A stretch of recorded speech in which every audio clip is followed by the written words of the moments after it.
Une belle bouteille, le son des bulles, soirée parfaite en apparence, jusqu'à ce que vous lisiez l'étiquette. C'était quoi l'image du crément avant? L'image, c'est que le lendemain, quand tu te levais, t'espérais pas aller au travail. Le champagne du pauvre, un peu. Le mousseux qui faisait mal à la tête. Le vilain petit canard des vins pétillants, mais depuis quelques années, le crément s'est métamorphosé. Aujourd'hui, pas si facile de faire la différence avec une coupe de champagne. Petit test, toujours avec modération. Plutôt champagne, ça. Ça, le champagne? Vous dites quoi? Moi, je dis l'inverse. Comment expliquer une telle ressemblance?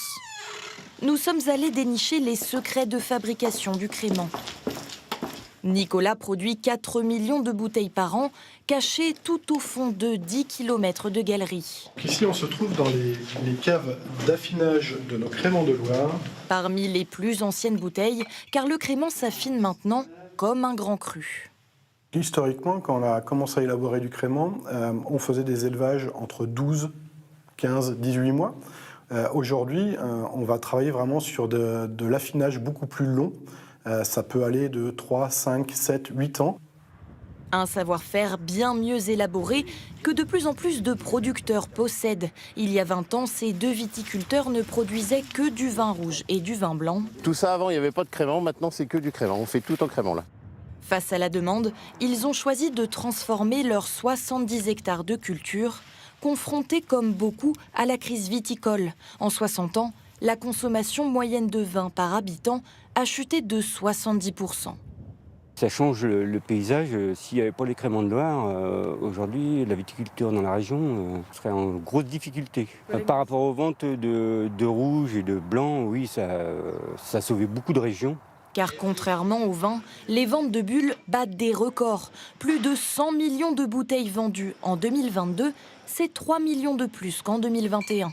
Résultat, dans ce magasin, les rayons ont été complètement réorganisés. Notre rayon crément, au tout début, il y a quelques années de ça, il y a 2 ans, débutait ici et finissait juste ici. Et aujourd'hui, vous voyez, il s'est agrandi et on a gagné 3 ou 4 mètres linéaires et il s'arrête ici. Une offre multipliée par 4 en seulement 3 ans. Et s'il y a bien un critère qui vous séduit... C'est pas le même prix. C'est souvent du simple au double. Un crément à 15 € est très bon. Qu'un champagne à 15 €, c'est pas terrible.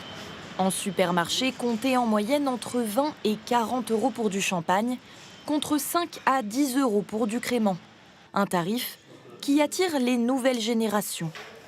C'est justement ce public que les professionnels cherchent à séduire. On a de la liqueur de pêche, on a une liqueur de plantes et d'épices et du crément de Loire. Cette distillerie propose depuis peu des coffrets cocktails.